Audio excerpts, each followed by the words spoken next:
Joe, busy day in the gym. It's always very busy here, so much happening. These lot keeping you busy?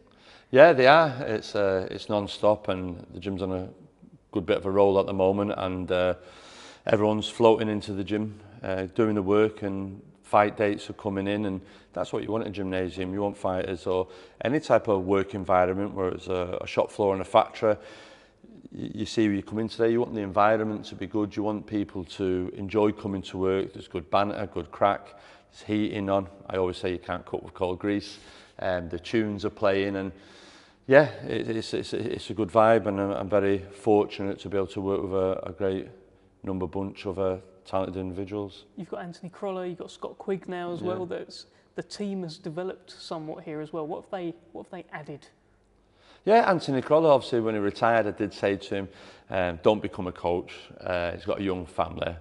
Anthony, as always, Anthony goes and does the opposite. He's always been in the corners all around the world with me, even going back to when Macklin fought Sturm, John Murray, Brandon Rees. So Anthony's always been in and around, and he's up and running now. He's there in the gym helping me.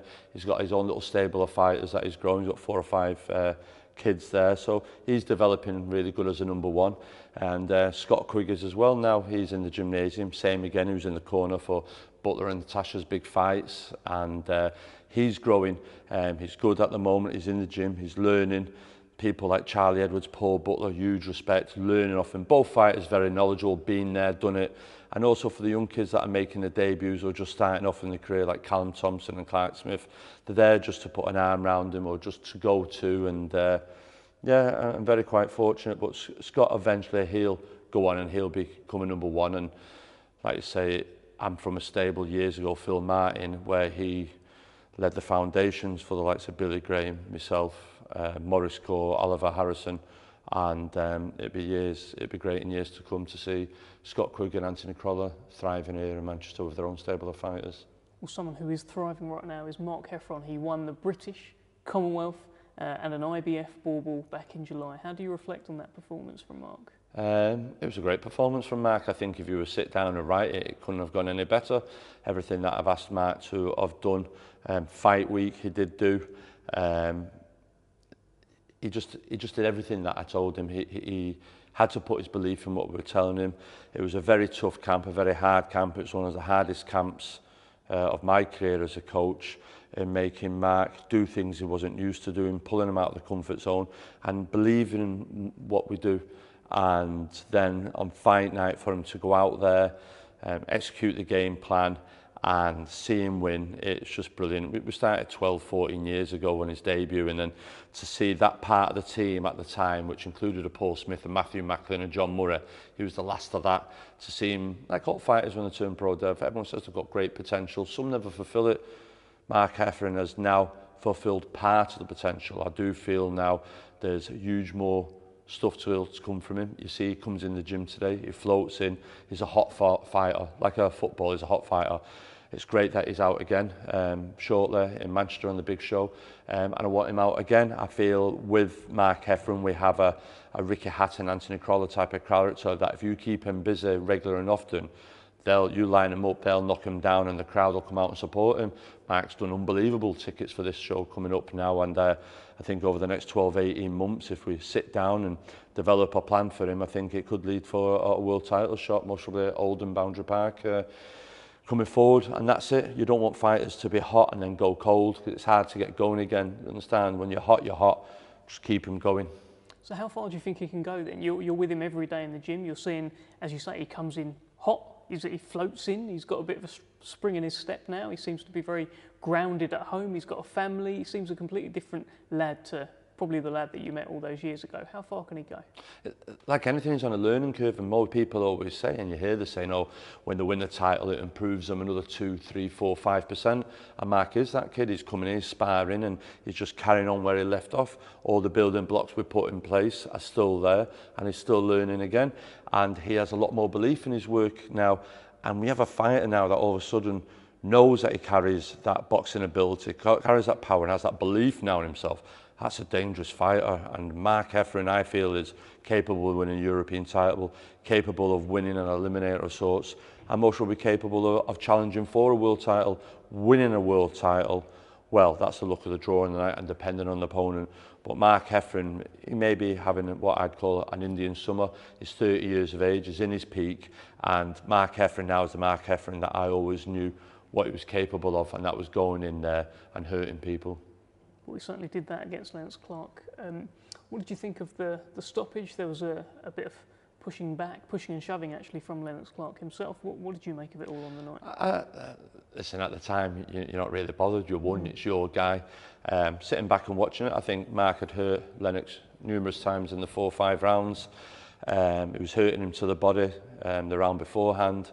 And listen, Mark picked his shots very well and he landed 2 clean shots in the chin, and it was just a matter of time. And I know it's always hard at the time and you want to carry it on, but a couple more shots and Lennox could have been clean out. No one was stopping Mark Heffron that night. I'm telling you now, he was a train that pulled out of the station and he wasn't going to be derailed that night. And I think Bob made a good call, and it's always better to be safe than sorry. And it's easy for me to say that because it landed on my side. But I think from their team, when they calmed down and looked back, they could have seen Lennox was hurt numerous times before them. And Lennox, fair play to him, did come back well in round 2. But the way it was going that night, Mark wasn't going to be denied.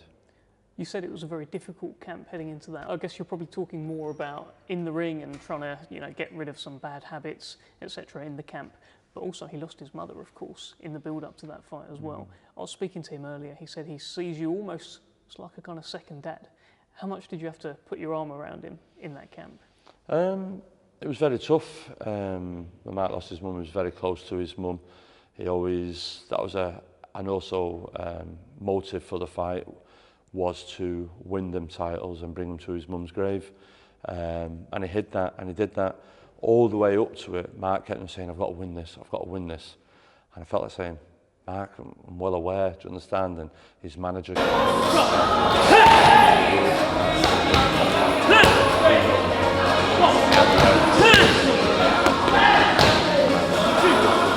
And this was very kind of Mark to say them words. I'm just doing my job, and that sometimes you can't treat all kids the same. There's a carrot and a stick, and there's many times I put an arm around Mark in that camp, but there's also a lot of times the stick came out. You've got to know your fight, and you've got to know how to press buttons and when to push them and when not to. And it was it was a difficult camp. It was a difficult period.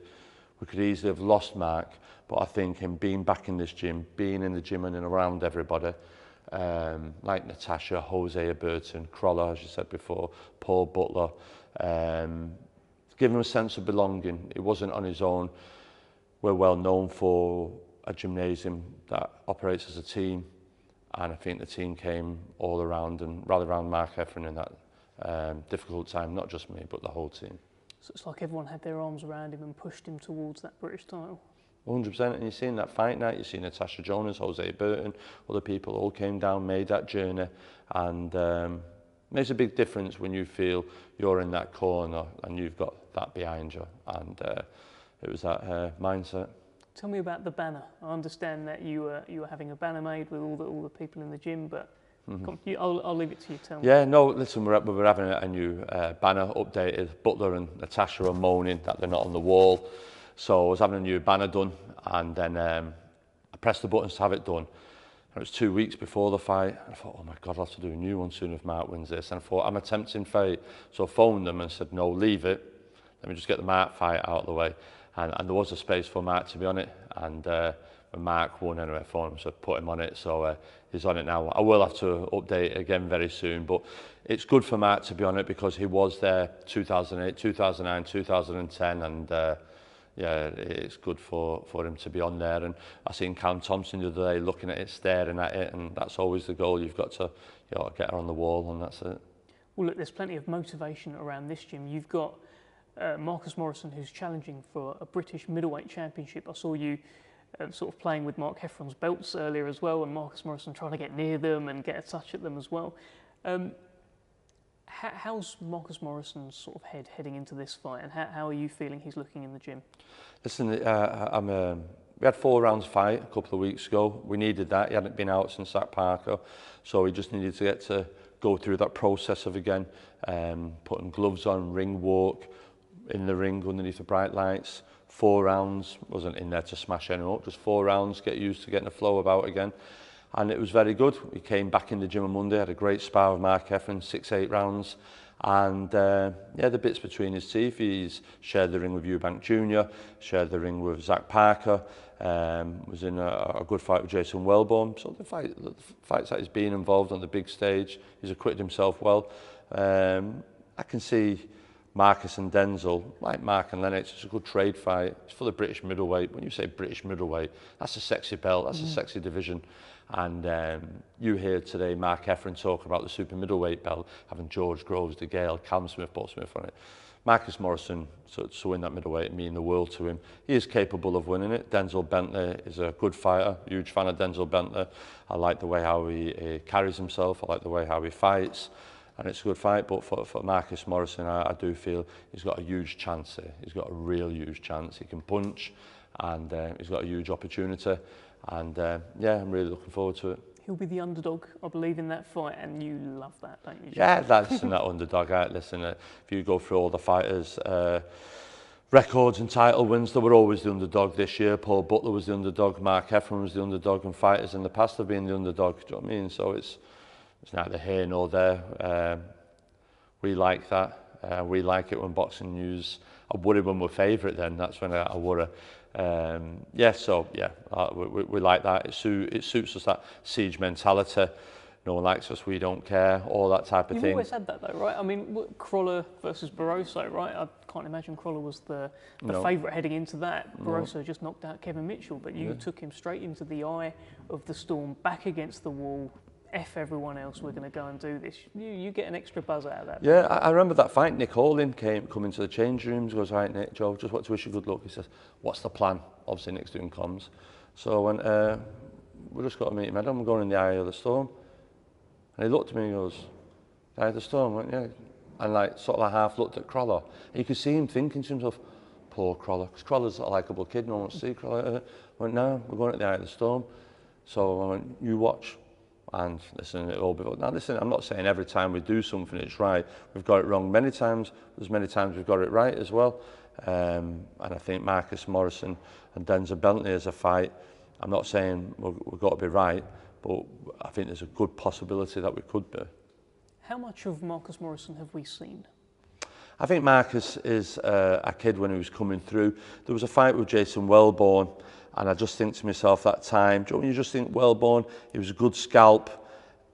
And there's fighters like that when they decide to turn up and put in a good camp in, they bring the best.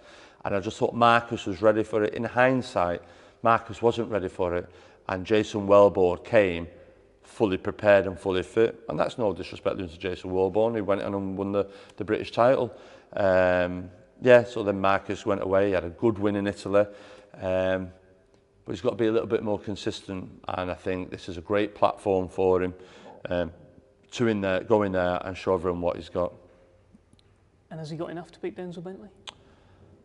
That remains to be seen. I think he's got the tools to beat Denzel Bentley, but like all fighters, and we've just talked about Mark Heffron, it's whether they have that belief. They'll have moments in the fight. Every fighter has a moment in a fight. Not many fighters, the higher up the chain you get and the levels you go, have them moments. More moments are presented to yourself at domestic level. World level, they're not. But domestic level, they are. When the moment's prepared, you've got to take them and be ruthless about it and lock on and have that eye of the tiger and finish, because this moment won't come again. So you've got to seize the moment, and Marcus Morrison's got to do that. Speaking about eye of the tiger there, let's talk about Callum Johnson. Has he still got the eye of the tiger? We haven't seen him for a while. What can you tell us? Oh, Callum Johnson, wow. Just when you think we're ready to go, obviously we had 2 world title opportunities, Bivol in Russia in December, then Joe Smith, he got COVID, and then we were in a good fight again, got COVID, and listen, he's had a bad do with that. I've told him to take time out.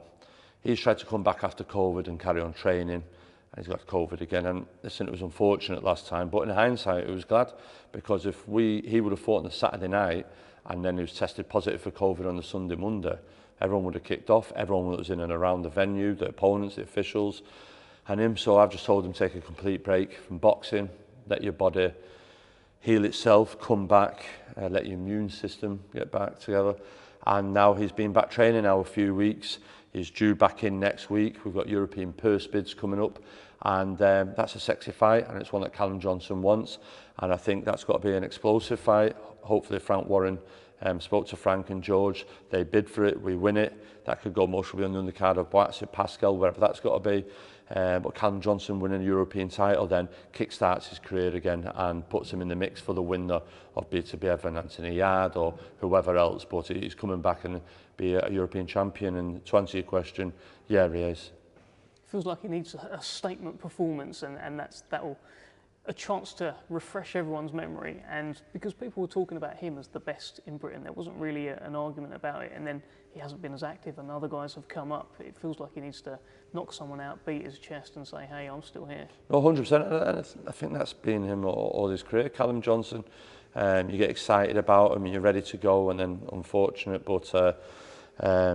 No, Callum's is back up for his boxing training now, and he's ready to go. And end of October, November, whenever that European fight, hopefully Frank wins it, that'll be brilliant. And like you say, he's back. I know BT were very excited about him.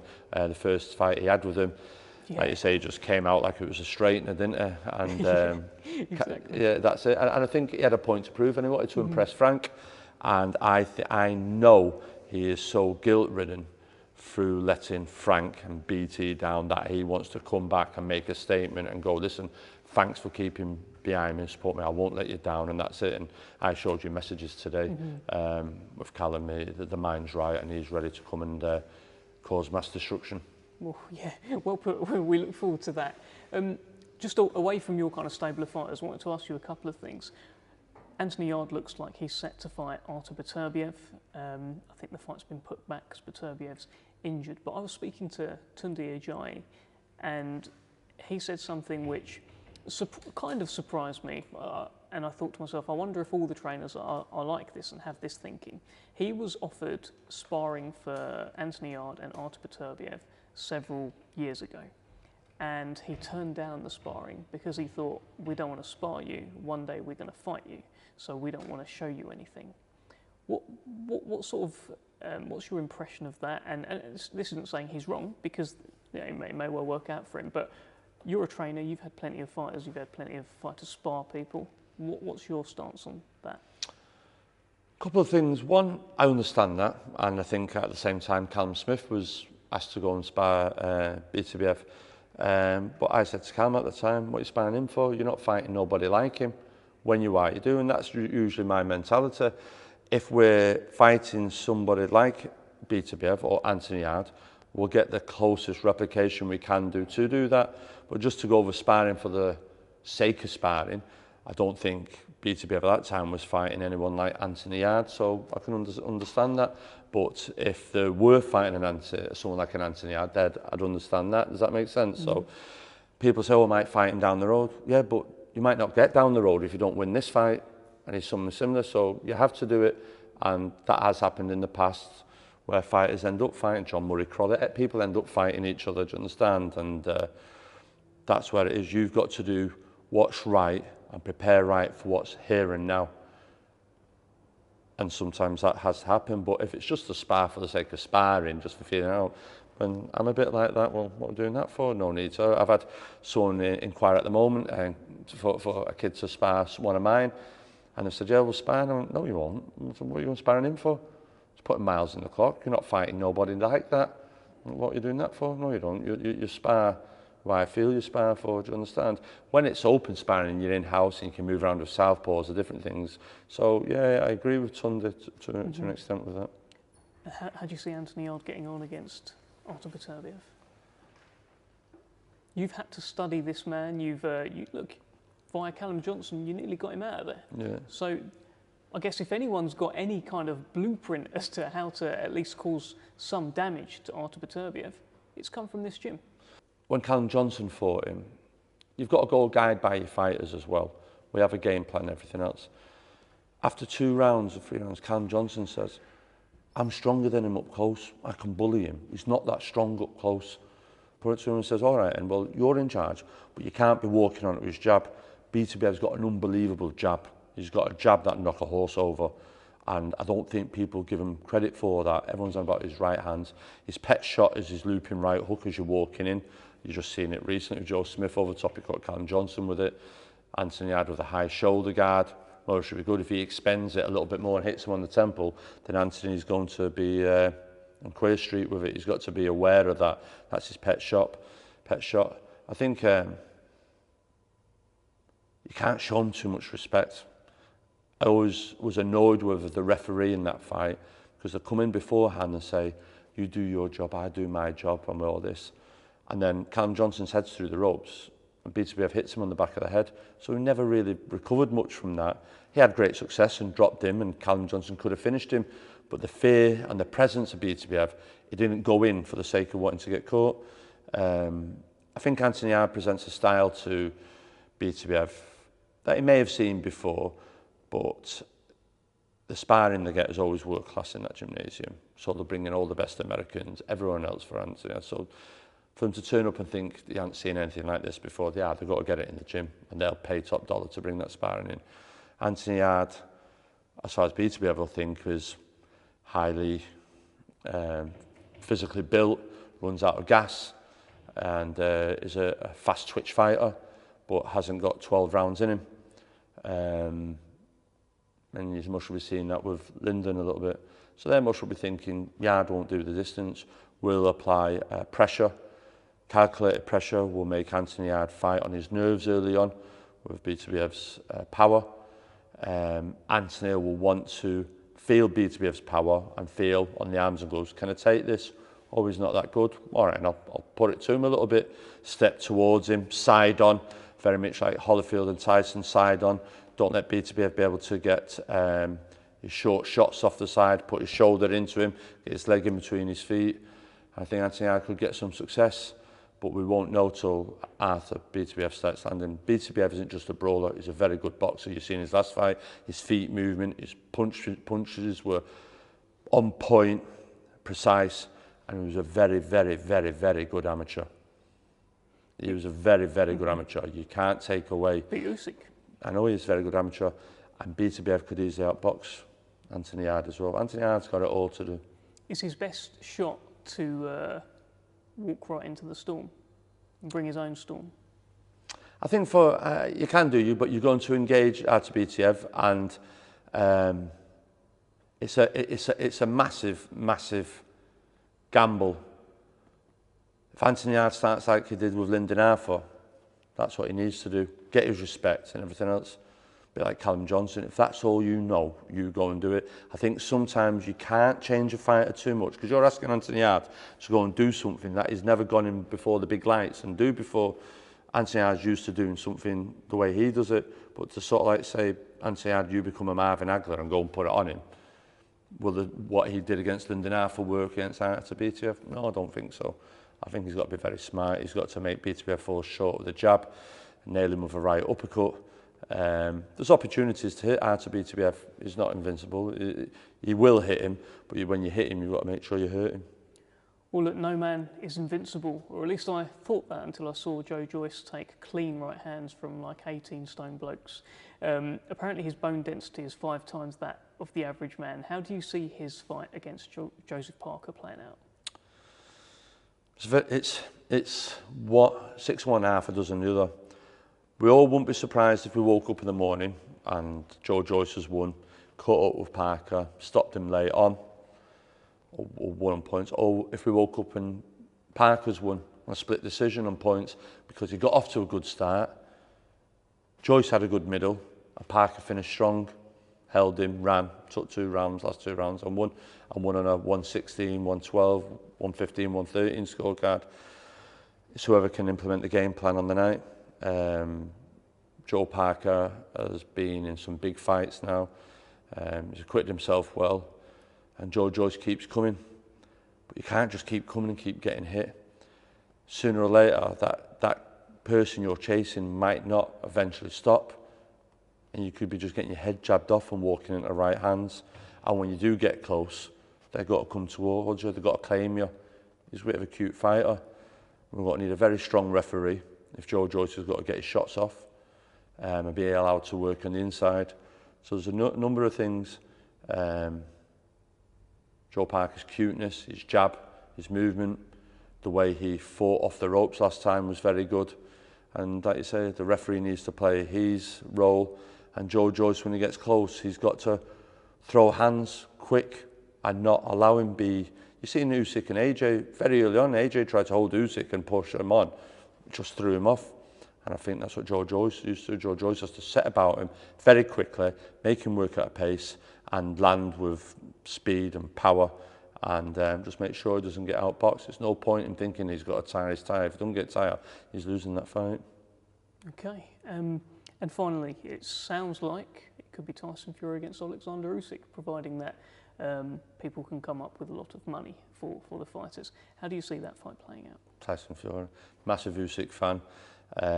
I have said in another interview, it could go, people say it could be boring. I can't see how it can be boring. I feel sooner or later Usyk could take the bite, he has to go for him. So then you've got like a Holyfield-Riddick Bowe type of fight here now. You've got Tyson Fury, the Riddick Bowe, big long arms, mobility, quick hands. And I think he could easily switch on to that type of fight. But I do feel Tyson Fury's the bigger man. Good big man beats a little one. Not only that though, he's got better mobility, better jab, better ring IQ. He'll push him to the ropes. Usyk will spin off. Tyson will spin with him. He'll spin off. He'll spin with him again. Usyk won't be allowed to breathe. AJ didn't allow him to breathe, but he didn't throw nothing. Tyson Fury will be throwing. There's a big difference. So Usyk was being able to move, but not really having to deal with what was coming. I think he had one round 9, and out of 20 punches thrown, 4 or 5 landed. Tyson Fury's got to be throwing that from round 1, and I just think it'll be a good fight. You can't write Usyk off because Tyson has always struggled with small men, Cunningham and stuff like that. Usyk does carry a punch and does carry good ring craft, but I'll always go with the old adage, a good big one beats a good little one, and I just think Tyson Fury's boxing IQ and flexibility, mobility, skill set is just that one step too far for Usyk. Brilliant. Well, thanks for having us down today. It's been great speaking to you. Anything you want to add before I let you go? No problem. Thanks for coming up here, and it's good to see you up here. So, yeah, make sure you come again very soon. I will. Cheers, thank you. Cheers, Joe.